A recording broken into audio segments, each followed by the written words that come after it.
Sejam todos bem-vindos, amigos encarnados e desencarnados. Como eu digo, é sempre uma honra e uma alegria servir essa casa, essa causa. Me ausentei 2 semanas, eu fui viajar na Páscoa e semana passada eu estava dengoso, tadinho de mim. Período difícil, só quem já teve é quem sabe.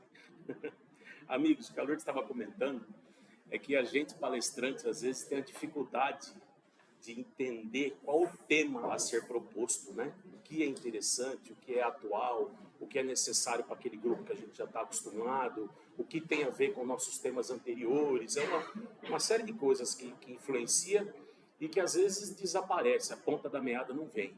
A colega que faz a divulgação, na sexta-feira, ela perguntou no grupo, falou, já temos o palestrante e o tema? Eu falei, o palestrante sim, o tema não.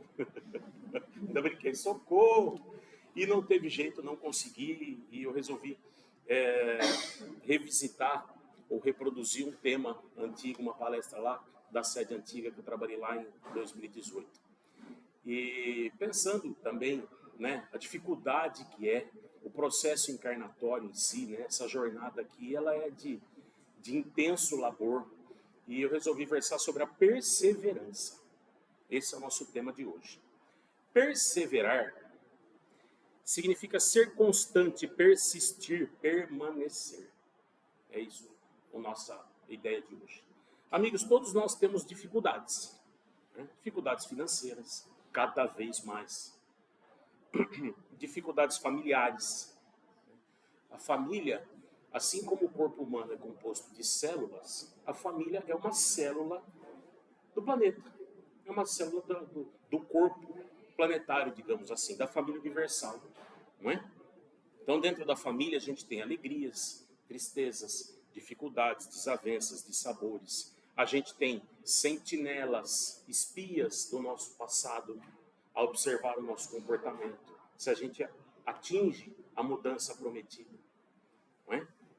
Num lar, a gente tem projeção do que existe no mundo. Então, você tem raiva, você tem competição, você tem mentira, você tem falsidade, você tem inveja. Mas você tem afeto, você tem carinho, você tem aprendizado, né? E dificuldades morais nos levam a incertezas, inseguranças, temores, medos, traumas, né?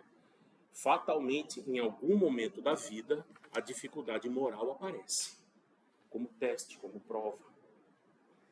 Emmanuel nos diz, no livro Alma e Coração, a mensagem chama Apoio Espiritual.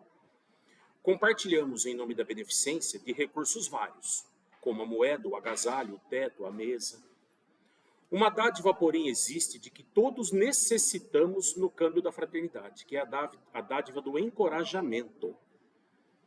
Admitamos, de modo geral, que os únicos irmãos carentes de força são aqueles que tropeçam nas veredas da penúria física. No entanto, em matéria de abatimento moral, surpreendemos em cada lance legiões de companheiros em cujos corações a esperança bruxuleia, qual chama prestes a extinguir-se ao sopro da adversidade. Um possui créditos valiosos no círculo da finança, mas carrega o peso das desilusões. Exorta-se aquele com títulos de cultura e competência, porém traz o espírito curvado sob constrangimentos e desgostos de toda a espécie. Um dispõe de autoridade e influência na orientação da comunidade, mas tem o peito sufocado de aflição à face de dores desconhecidas por nós outros. Um ainda exibe-se por modelo de rigidez nas vitrines da saúde corpórea, mas traz consigo um poço de lágrimas represadas. Detente em semelhantes realidades e não recuses o donativo da coragem para toda criatura irmã do caminho. Se alguém errou, fala-lhe das lições novas que o tempo traz a todos. Se alguém caiu, estende-lhe os braços com a fé renovadora que nos repõe nas trilhas da renovação. Se entrou em desespero, dá-lhe a bênção da paz. Se tombou em tristeza, oferece-lhe a mensagem de ânimo. Ninguém há que prescinda do apoio espiritual. Agora, muitos de nós precisamos da coragem de aprender, servir, compreender e esperar. Gente, no dia a dia, às vezes, a gente entra numa loja e a pessoa que nos atende não está num momento feliz. A gente tem que ter paciência. A gente não sabe por trás daquela pessoa a dificuldade financeira, moral, física. o que ela deixou em casa, o que ela enfrentou para estar ali. E às vezes ela não consegue se compor e acaba descontando na gente sem querer. Pode acontecer com a gente. Tem dia que a gente não está num bom momento e a gente não se comporta bem com as pessoas e acaba não percebendo que ofendeu, que magoou, que foi ríspido. Então é necessário ter a paciência, ter um entendimento, né? Todos nós já tivemos em algum momento da vida a oportunidade de conhecer alguma pessoa que tenha uma posição financeira confortável, digamos, né? Na escola, no trabalho, no grupo social, na igreja, no clube, sempre em algum momento já tivemos contato. E a gente sabe que às vezes aquela pessoa está escondendo dores morais, porque a gente vê a tristeza nos olhos, que são a janela da alma, ou às vezes tem uma intimidade até da pessoa comentar. Então você sabe que mesmo a pessoa que tem uma vida aparentemente confortável tem suas dificuldades, como nós, como todos os outros, né? Voltando, a perseverança, ela está profundamente ligada à coragem. Para você ser perseverante, você tem que ser corajoso, né? Alguns comentários gerais sobre a coragem. É necessário coragem já para reencarnar. Os espíritos citam que a mesma sensação que a gente tem aqui sabendo que vai morrer é a sensação que eles têm sabendo que eles vão ter que reencarnar em algum momento. E que isso vai aumentando, se agravando quando vai chegando data e hora, quando a coisa vai se afunilando, quando a coisa vai, né? Eles falam que é a mesma sensação. Além do que, ao desencarnar, a gente pode, talvez, passar por algum período de perturbação, depende de como a coisa foi.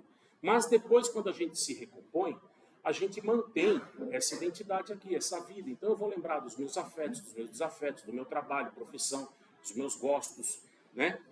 A pessoa que tinha um estudo em vida, estudava religião, continua estudando lá. A pessoa estudava música ou uma profissão, pode continuar estudando lá. A pessoa canta no coral aqui, desencarna, continua cantando no coral lá. Enfim, para reencarnar, não.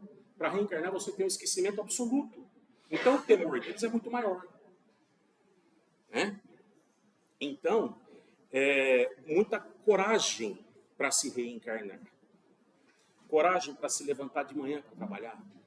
Você sabe o que vai ter, às vezes, na tua mesa do escritório te esperando? Você sabe dos seus prazos. Você sabe das suas metas. Você vai ter que enfrentar ônibus. Você vai ter que enfrentar trânsito.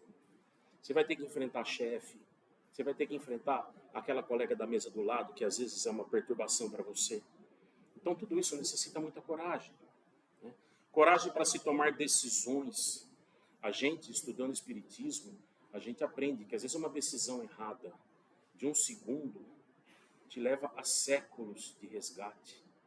E algumas decisões, além de serem difíceis por si só, ainda tem peso maior. Às vezes você tem uma decisão que você tem que tomar, que você pode às vezes favorecer um filho e prejudicar o outro. Você tem uma oportunidade de trabalho em outra cidade. O teu filho mais novo não vai ter problema nenhum. Vai ficar feliz, vai mudar de escola, vai fazer... O filho mais velho está namorando e não tem condição de ficar sozinho ainda. Então, são decisões que pesam seriamente no nosso destino, porque você favorece uma situação, desfavorece outra. Para tudo existem vantagens e desvantagens, então tem que se ter coragem, né? Enfrentar, às vezes, uma negociação difícil, um cliente difícil. Às vezes, a gente precisa de muita coragem para entrar em casa, sabendo que vai ser encontrado lá dentro. Então, a perseverança está profundamente ligada à coragem. Nosso irmão Divaldo Franco nos diz que isso aqui não é um vale de lágrimas. Porém, não é um parque de diversões. É um planeta escola. É um planeta de provas e expiações, portanto, os espíritos que estamos aqui alocados necessitamos ainda de provas e expiações para crescer, para evoluir, para caminhar. Não é? Então, qual a característica de uma escola? Ensino. Ensinou, aprendeu. Prova, para ver se aprendeu. Então a professora está lá no quadro, bonitinho, ensina, dá resposta, faz a conta, bonitinho, você faz, você copia, ela pergunta, você responde. No dia da prova, ela fala, olha, guarda o seu livro, guarda o seu caderno, eu vou te dar uma folha, você vai usar um lápis, uma borracha, vai fazer sozinho, eu não vou dar resposta. Depois eu vou conferir se a sua resposta está correta e vou avaliar. Se você tiver respostas corretas o suficiente, você foi aprovado e vai passar para uma outra categoria de ensino. Se você não tiver respostas corretas o suficiente, você não foi aprovado, vai ter que estudar tudo de novo. Vai depois fazer a mesma prova de novo. E não adianta decorar exercício, porque eu vou dar um exercício igual com números diferentes. Não é a mesma coisa, não adianta estudar o que está aí, decorar o que está aí. É isso, a vida é isso lá fora. Tá? Aprendeu? Prova para ver se aprendeu mesmo. Ah, não aprendeu? Tá, não deu certo, vamos ter que fazer tudo de novo. Chega lá no final do ano, o aluno às vezes não passou de ano. Teve recuperação, teve conselho de classe, não teve jeito. Tem que fazer todo ano de novo, assim é a reencarnação. Não passou, não teve jeito, vai começar de novo. E a gente fica nessa roda de samsara, né? Mas a sabedoria popular diz que Deus dá o frio conforme o cobertor. Então isso não é religião, isso é sabedoria popular, isso é observação da vida. Então a gente tem que ter fé, ciente de que a nossa prova está dentro da nossa capacidade, né? Portanto, a gente deve suportar a nossa cruz com perseverança, cientes de que Jesus asseverou: bem-aventurados os aflitos, os esquecidos, os que são sedentos de justiça. Porém, aqueles que suportarem as provas com resignação, sem revolta, esses serão os bem-aventurados. Coragem e perseverança para mudar de vida, porque tem muita gente que quer que a gente permaneça estacionado naquele degrauzinho, porque se a gente se mexer, eles vão ter que se mexer também. Então é muito mais fácil eles se reunirem para deixar a gente aqui, assim ninguém precisa se mexer. Então você quer mudar de vida, você tem que enfrentar todo mundo, amigo, família, parente, todo mundo à sua volta. Vai ser escarnecido, vai ser combatido, né? A coragem para se assumir um compromisso, qualquer que seja, porque é sempre difícil. Demanda esforço, estudo, responsabilidade, disciplina, horário, prazo. Então, qualquer compromisso que você vai assumir precisa de muita coragem. E muitas vezes a gente não assume, no começo, fala, eu não, nem avalia. A gente só fala, eu não. A gente pensar aqui na casa, uma casa espírita. Muitos de nós ainda temos a fé vacilante. Eu vou fazer um exercício aqui, alguns vão se lembrar que eu já fiz. Então eu vou perguntar, vocês me respondem, por favor. O Senhor esteja convosco. Muito bem. A maioria de nós veio da Igreja Católica e somos ainda neófitos nas questões espirituais. O Espiritismo pegou tudo que a gente conhecia numa caixinha de sapato e está estendendo a nível planetário, é muita coisa para absorver, para acompanhar. O Espiritismo ainda, com poucas palavras, ele mais confunde do que esclarece. Então, muitos de nós ainda temos a fé vacilante, ainda tem insegurança. Muitas vezes o próprio médium não crê em si mesmo, não crê no seu trabalho, na sua capacidade, não crê na fidelidade do seu trabalho, né? Às vezes tem falta de apoio familiar, tem crítica, tem zombaria, tem preconceito, né? Falta, às vezes, resignação, perseverança perante os próprios problemas da vida. Às vezes a pessoa não dá conta, não consegue separar as coisas, a cabeça dela não comparece aqui, né? Os problemas vêm junto. Então acaba comprometendo a produção e comprometendo a própria fé da pessoa em si mesma. E compromete a coragem da pessoa no trabalho mediúnico. Às vezes, falta de compromisso consigo mesmo, compromisso assumido antes da encarnação. Uma coisa é fato. Mediunidade é serviço ligado a débito, não a mérito. Isso é falado por Inácio Ferreira, por Joana de Ângeles, por Emmanuel. Às vezes a pessoa errou tanto que quando ela toma consciência, ela resolve trilhar o caminho de volta através da mediunidade, porque ela pode acertar mais com mais pessoas em menos tempo. Então, por exemplo, é óbvio que isso pode ser no caminho da medicina, no caminho da ciência, mas a mediunidade é um dos caminhos. Então vamos supor, você tem 10 vidas para resgatar aquela categoria de erros, com mediunidade você consegue resgatar em 7. Quem é que não quer? Poxa, eu financiei uma casa em 20 anos, mas com 15 anos eu tenho a oportunidade de quitar, eu vou fazer tudo o que eu puder para quitar. Quem que não pensa assim? Então, mediunidade é débito, não é mérito.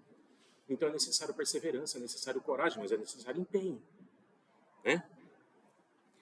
Enfim, gente, escolhe teu caminho e segue. Pega você de um lado, pega Jesus do outro e vão os três, você e com Jesus e vai. Porque se for esperar apoio, vai demorar bastante. A gente tem que aproveitar o dia, aproveitar a hora, aproveitar o minuto. Nosso tempo é hoje, é aqui, é agora. Às vezes a pessoa fala, quando meu filho casar, quando meu neto crescer, quando eu formar, quando eu aposentar, quando eu fazer não sei o quê. E a vida passa. E o minuto passado é igual o passo pisado, ele não volta. Se eu estou parado aqui, eu dou 2 passos para frente, eu mudei de lugar. Beleza. Se eu volto 2 passos para trás, eu voltei ao mesmo lugar, mas o tempo mudou. Deu uma diferença de 5, 6 segundos. Passou e não volta. O minuto passado é igual ao tempo. O minuto passado é igual ao passo caminhado. Você volta no mesmo lugar, mas não no mesmo tempo. Então, o tempo deve ser aproveitado. 10 minutos por dia de uma leitura, vai dar 60 horas por ano. Nada mal. Dá para ler bastante, dá para estudar bastante, dá para meditar, dá para pensar bastante. A gente nunca soube tanto quanto a gente sabe agora em todas as áreas do conhecimento humano, religioso, científico, tudo. A gente nunca teve tantos instrumentos ao nosso dispor. A gente nunca pôde avaliar com tanta precisão o tamanho do nosso compromisso. A gente nunca teve tanta oportunidade, com tanto conhecimento, tanta ferramenta ao nosso dispor. E Lucas disse no capítulo 10, versículo 3, Ide, eis que vos envio como cordeiros para o meio de lobos, prevendo a dificuldade, a coragem necessária para se perseverar. E aí, não é virar as costas para quem a gente ama, para quem merece nosso carinho, nossa consideração, mas a gente não se deixar influenciar por eles a ponto de todos ficarmos estacionários. Às vezes você quer caminhar e ninguém quer. Você estende o convite, você tem que ir. Eu não vou porque ninguém vai. Isso pesa. O nosso compromisso de evolução é coletivo, mas o testemunho é individual. Está lá escrito que a porta correta é a porta estreita. Teoricamente é para entrar um de cada vez. Então, o nosso caminho evolutivo ele é coletivo, mas o testemunho é individual. Emmanuel tem uma outra mensagem, eu não vou ler inteira, que chama Tópicos da Coragem. Muitos companheiros evidenciam admirável coragem em momentos de heroísmo. Aquele que dominou um animal selvagem, colocando-lhe o freio. Aquele que venceu o campeonato de mergulho em águas perigosas. Ainda outro que adquiriu enorme destaque em corridas de pedestres. Todos, pela disciplina, demonstram que são dignos de respeito. Outra coragem, porém, existe, característica nos seguidores do Cristo, a coragem da fé. A coragem de se calar alguém para que outros falem mais alto. A coragem de suportar humilhações e agravos sem deteriorar a imagem dos agressores. A coragem de cumprir alegremente as obrigações assumidas no tempo, mesmo quando se transfiguram em desagradável rotina. O heroísmo será talvez mais fácil pelo deslumbramento de uma hora. Entretanto, a coragem da fé será sempre difícil, porque exige a repetição incessante do cultivo da humildade e da tolerância, da renúncia e da dedicação ao próximo no desdobramento do dia a dia. Então, a coragem da fé sempre vai ser difícil. Gente, imaginemos as dificuldades pelas quais passou Jesus. Ele escolheu seus primeiros companheiros entre pescadores humildes. Foi traído, foi perseguido constantemente, foi mal compreendido até pelos seus. Em um dado momento, ele fala, Filipe, quanto tempo eu estou convosco e vocês ainda não me conhecem? Vocês ainda não conhecem o Pai que está nos céus?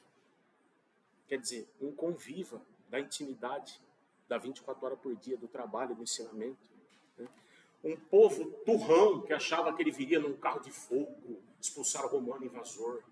E ele vem falando que se alguém te esbofeteasse a face direita, você ficasse quieto a ponto até de oferecer a esquerda. Você jamais revidasse ou reclamasse. Falando para você perdoar até 70 vezes, 7 vezes um agressor, mesmo que seja o mesmo agressor repetidamente. Falando que se alguém te levasse a capa, você oferecesse também a túnica. Então, fora as perseguições dos fariseus, dos saduceus, querendo pegar ele em artimanhas, quer dizer, foi traído por um dos seus convivas, enfim. E até hoje ele persevera na construção do reino de Deus em nossos corações, porque até hoje ele não desistiu de nós. As dificuldades de um Chico Xavier, isso daria uma palestra, gente. Ele já na infância, na primeira infância, a madrinha dele, uma perturbada obsidiada, perfurava o abdômen dele com um garfo. E às vezes falava, deixa aí, se você pôr a mão, vai piorar. E a mãe dele aparecia para ele e falava, calma, mãe, calma. Mas mãe, ela é responsável por você, você obedeça. Ela é sua madrinha, ela está no meu lugar. Né? O Chico, quando abriu o primeiro centro espírita dele, em seguida, as pessoas começaram a pular fora. Olha, sinto muito, eu não posso ter meu nome envolvido nisso. Olha, sinto muito, eu tenho negócios urgentes que me chamam. E assim foi, sobrou ele e o irmão. Aí o irmão foi cobrado de uma dívida e precisou se empenhar mais no trabalho. Ele ficou sozinho. Ele falou, vou fechar o centro. E o Emmanuel falou, não existe só encarnado precisando de apoio, de orientação. E o Chico trabalhou no Centro Espírita 2 anos sozinho. Fazendo, por exemplo, o que eu estou fazendo aqui hoje, sozinho. E ali nesse momento, inclusive nesse período, desenvolveu-se muito mais a mediunidade dele. A gente já teve pessoa lá na sede antiga que dava um curso também, não teve ninguém interessado, o Vovô Antônio falou, não tem só encarnado. E a pessoa se fechava lá na salinha lá e dava o curso com maestria, com vontade, com perseverança. Então, todas as dificuldades que ele teve com a alimentação ao longo da vida, mais de 450 livros, nunca viu um centavo. Hoje já se tem notícia de mais de 500 livros do Chico, porque às vezes, por exemplo, ele foi receber uma homenagem numa cidade lá, recebeu meia dúzia de mensagens. Aquilo foi fechado num livro, teve lá uma edição, 1000 cópias, a editora não existe mais. Você não tem uma segunda edição, você não tem notícia. Às vezes alguém abre uma gaveta lá e fala, olha o livro do Chico, e é catalogado, né? Os livros de mensagens e tudo mais. Então já se tem notícias de mais de 500 livros de Chico Xavier. Nunca viu um centavo. Ele doava tudo em vida para as entidades de apoio, esse tipo de coisa, em Pedro Leopoldo e Uberaba, em cartório. Era tudo doado em cartório, tal entidade assistencial, né? Visitava doentes após os trabalhos, fazia rotinas de romaria de Natal, visitando entidades carentes, visitando famílias. Ele tinha dias certos que ele ia em comunidade carente, esse tipo de coisa, famílias que ele ajudava.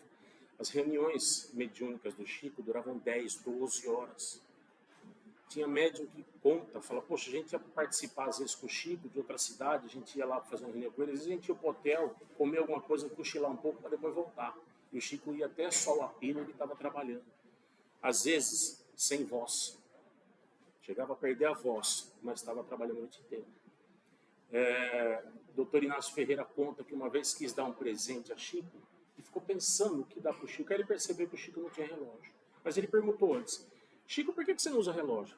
Ah, meu filho, se eu usar relógio eu vou ter pressa. E a mensagem que ele deixou para a gente, agradeço a Deus todas as dificuldades que enfrentei. Não fosse por elas, eu não teria saído do lugar. As facilidades nos impedem de caminhar. Mesmo as críticas nos auxiliam muito. As dificuldades de Kardec. Kardec está no livro Obras Póstumas. Mensagem do Espírito Verdade para ele. A missão dos reformadores está cheia de escolhos e de perigos, e a tua é rude, disso te previno, porque é o mundo inteiro que se trata de agitar e transformar. E depois Kardec escreve. Escreva essa nota em 1º de janeiro de 1867, 10 anos e meio depois que essa comunicação me foi dada. E verifico que ela se realizou em todos os pontos, pois experimentei todas as vicissitudes que nela me foram anunciadas. Tenho sido alvo do ódio de implacáveis inimigos, da injúria, da calúnia, da inveja e do ciúme. Têm sido publicados contra mim infames libelos. As minhas melhores instruções têm sido desnaturadas. Tenho sido traído por aqueles em quem depositava confiança. E pago com a ingratidão por aqueles a quem tinha prestado serviços. A sociedade de Paris tem sido um contínuo foco de intrigas, urdidas por aqueles que se diziam a meu favor e que, mostrando-se amáveis em minha presença, me detratavam na ausência. Disseram que aqueles que adotavam o meu partido eram assalariados por mim com o dinheiro que eu arrecadava do espiritismo. Não mais tenho conhecido repouso. Mais de uma vez sucumbi, sob o excesso de trabalho. Tem-se-me alterado a saúde e comprometido a vida. Isso é verdade. O Chico, na verdade, acabou morrendo. O Kardec morreu de tanto trabalhar. O Dr. Demer era médico dele, desencarnou, continuou sendo médico dele, e o próprio médico falou, você não pode trabalhar tanto. E ele falava, mas eu não fiz nada por mais de 50 anos. E ele era autor, tradutor, professor, ele era poliglota, ele era contabilista, ele já tinha obras em seu nome, em outras áreas, e ele dizia, mas eu nunca fiz nada, porque eu nunca fiz nada para Jesus, eu nunca fiz nada para a vida, eu só fiz para os homens. E morreu de tanto trabalhar, adoeceu de tanto excesso de trabalho. Entretanto, graças à proteção e à assistência dos bons espíritos, que sem cessar me têm dado provas manifestas de sua solicitude, sou feliz em reconhecer que não tenho experimentado um único instante de desfalecimento e nem de desânimo, e que tenho constantemente prosseguido na minha tarefa com o mesmo ardor, sem me preocupar com a malevolência de que sou alvo. Segundo a comunicação do Espírito Verdade, eu devia contar com tudo isso, e tudo isso se verificou. A coragem de um Paulo, que a gente já citou aqui. Paulo foi o maior perseguidor dos cristãos. E quando Jesus aparece para ele, primeira coisa, Senhor, o que queres que eu faça? Ali ele foi contra todo o sacerdócio, todo o judaísmo, todo o sinédrio, toda a própria família dele. Ele foi renegado por todos, ele foi condenado verbalmente por todos de alta traição. Senhor, o que queres que eu faça? Inclusive ele se dirigia a Damasco, onde ele pretendia eliminar um núcleo cristão nascente. E em seguida, ele manda Saulo até então, né, procurar Ananias, e Ananias era o líder vamos chamar, desse núcleo cristão nascente em Damasco. E o Senhor aparece para Ananias, Ananias fala, eu mesmo, Senhor. Seja feita a vontade do Senhor e seu servo. Né? A coragem e perseverança de um Pedro. Pedro já era idoso para os padrões da época.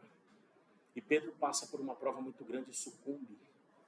Quando Cristo é perseguido, ele se disfarça e vai seguindo o cortejo para tentar ver o que pode fazer, o que pode acontecer, manter atualizado e tal. E alguém, olha, eu conheço aquele ali, estava lá com o Nazareno. Eu não, imagina. E vai para o outro lado. Aí em outro lugar, alguém, eu conheço esse aqui andava com aquele. Ele, não, imagina, você está me confundindo. E alguém fala, não, é verdade, eu conheço ele sim. E ele nega, não sou eu. E o galo canta. E ele lembra que Jesus tinha falado poucas horas antes do galo cantar, você vai me negar 3 vezes. A coragem de um homem desse para se levantar e ser quem foi. A coragem de um Chico, né, que a gente já citou aqui, o Chico já no final da vida, vamos dizer assim, com dificuldades atrozes, ele manda um pedido de socorro à Nossa Mãe Maria. Imagina a capacidade, a virtuosidade de um homem desse para ter essa possibilidade. Ele manda uma mensagem para Nossa Mãe Santíssima, a quem ele era muito devoto. E alguns dias depois, a resposta vem.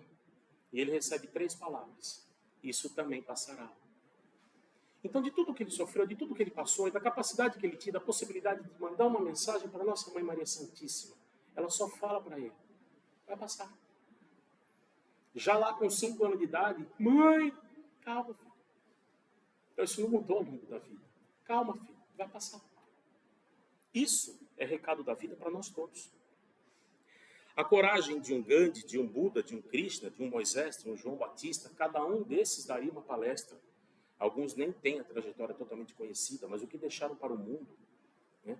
A coragem de um nosso vovô Antônio, que dizia, comecei isso aqui com 4 cadeiras. E olha a extensão de nossa obra hoje. 9.760 metros quadrados. De muito empenho, de muita perseverança. Né? A nossa casa não parece grande por causa desse salão aqui. Mas a gente tem o passe, que faz parte fundamental na terapêutica espírita, as palestras e preleções, o desenvolvimento mediúnico, o bazar com algumas preciosidades excepcionais, a livraria. Kardec perguntou qual seria o mandamento para o espírita? Amai-vos. Em segundo lugar, instruí-vos, é o que eu falei. Eles estão trazendo para a gente o que cabia na caixinha de sapato a uma proporção planetária. Então, o estudo, além da livraria, a gente tem o sebo de livros usados em frente. É uma opção também. Às vezes um livro novo é mais caro, mas você tem uma opção de um outro livro da mesma qualidade. Os grupos de estudo, né? Os cursos, tem vários. A evangelização infanto-juvenil, que é embasada e orientada em Allan Kardec, não é um quartinho para deixar as crianças, não. É uma evangelização. Né? O café do vovô, às vezes a pessoa durante a semana trabalha mediúnico, precisa vir direto do serviço, pode fazer um lanche. Né? O coral, que é uma forma da gente se harmonizar por dentro primeiro, para depois levar harmonia para o mundo. É uma gota no oceano, mas nos dizeres de Maria Teresa de Calcutá, sem essa gota o oceano seria menor. É um trabalho de perseverança, de dedicação. A equipe de recreação, um sábado por mês, visita os idosos. é uma forma da gente trabalhar, né? O acolhimento fraterno, justamente em função das nossas dificuldades morais, espirituais, a gente tem aqui desde a época do vovô, era o vovô, a velha e a Malu, e foi indo, está aí até hoje.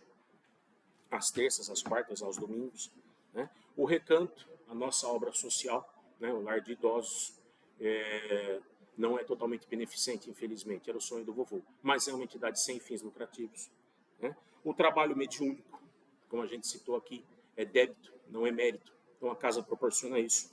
O jardim, como a Lourdes citou, é uma opção de voluntariado, e um monte de opções de voluntariado para quem quer trabalhar, e principalmente para quem quer ocupar a mente, ocupando os braços, né? Hoje, agora a gente tem vários grupos do WhatsApp direcionados. Então, você quer ajudar no jardim, tem o grupo do jardim. Você quer ajudar na manutenção, você tem o grupo da manutenção. Você quer ajudar na festa, você tem o grupo da festa. Eu não sei o que fazer, beleza, mas no grupo tem lá o itinerário, o que precisa ser feito, o que pode ser feito, quem que pode ajudar, né? É uma opção. Enfim, e eu pergunto, quem aqui conseguiria fazer igual? Transformar 4 cadeiras nisso aqui tudo. E não é desmerecendo ninguém, não, mas é que é uma coisa tão difícil, tão extensa, que aqui entre 80 e 90 pessoas é difícil imaginar que alguém consiga, porque é dificílimo. Foi uma obra grande, uma perseverança grande, mas a gente pode continuar a obra desse perseverante. Seja com a doação de moeda, seja com a doação de mantimento, né? Por simples que seja, uma roupa usada em bom estado, um objeto, um livro em bom estado, não é? Se a gente imaginar rapidamente aqui, se cada um tivesse trazido meio quilinho de fubá hoje, um pacotinho de fubá, a gente teria 30 quilos de fubá aqui hoje, 35. Eu tenho certeza que isso dá para o mês inteiro e sobra.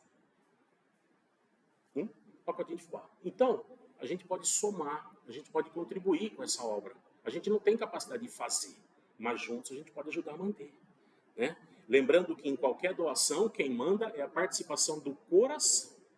Deus não avalia o quanto você pode dar. Deus avalia o quanto o seu coração participou daquilo que você quis dar, né? A gente tinha lá a situação do gasofilácio, que era um local próprio para doações. Então, muitos traziam animais vivos, animais abatidos, peles, fragrâncias, tecidos, arcas de moedas, qualquer coisa que chamasse atenção, que se pusesse em destaque, em evidência. E uma viúva, envergonhada, disfarçadamente, delicadamente, vai lá e deposita 2 moedas. Jesus chama os apóstolos e fala, olha, aquela ali doou muito mais que todos, porque quem está aqui está doando do que sobra, ela está doando do que falta.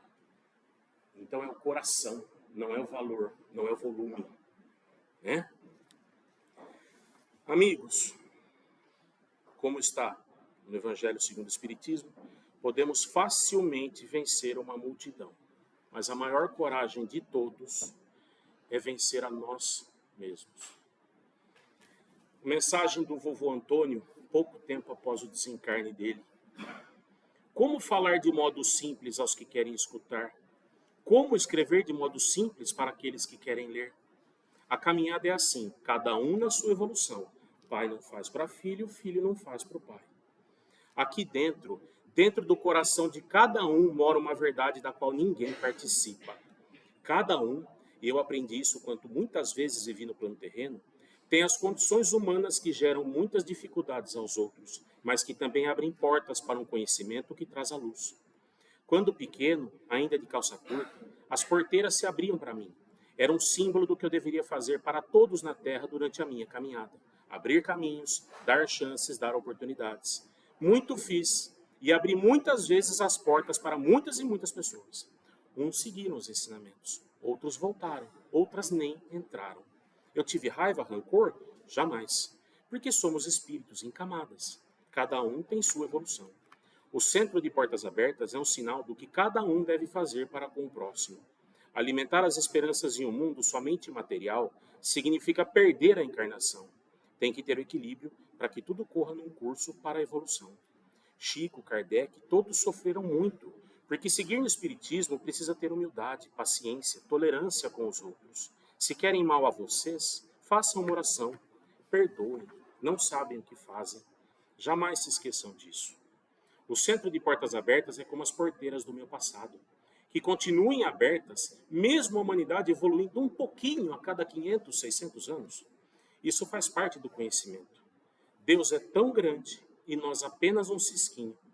Oremos sempre, olhemos sempre para os mais necessitados. Sempre haverá pessoas melhores materialmente falando, mas tem pessoas piores. E cada um pode ajudar de alguma forma. Façam alguma coisa. Deus abençoe. Psicografia de Ana Maria Ferrari. Irmãos, a gente diz que a esperança é a última que morre.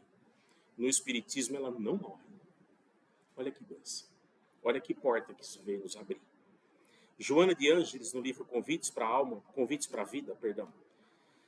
Nunca diga, é-me impossível fazer, eu não consigo, eu sei que é inútil aceitar, é maior do que minhas forças. E ela remata, para aquele que crê, o impossível é apenas uma tarefa que demora um pouco mais a ser realizada. Então, gente, a gente deve perseverar na nossa reforma íntima, na nossa reforma moral. É nessa casa que eu persevero, que abriu as portas para mim. E eu agradeço a Jesus, que é nessa doutrina maravilhosa em que eu persevero, com todas as minhas dificuldades. Porque aqui eu disse, Senhor, eu caí. E ele disse, levanta. Senhor, mas eu caí de muito alto. E ele disse, levanta. Senhor, mas eu fui egoísta, eu fui prepotente, eu fui orgulhoso. E antes de eu cair, eu derrubei a muitos. E ele disse, filho, sim, e os que você derrubou eram almas queridas ao meu coração. Levanta, que eu vou te ajudar a levantar um por um. Senhor, eu não sei onde eles se encontram. E ele disse, levanta, filho, ajuda quem está do seu lado a levantar. Que no momento certo eu vou pôr cada um no seu caminho, para que todos se ajustem, porque todos são meus filhos.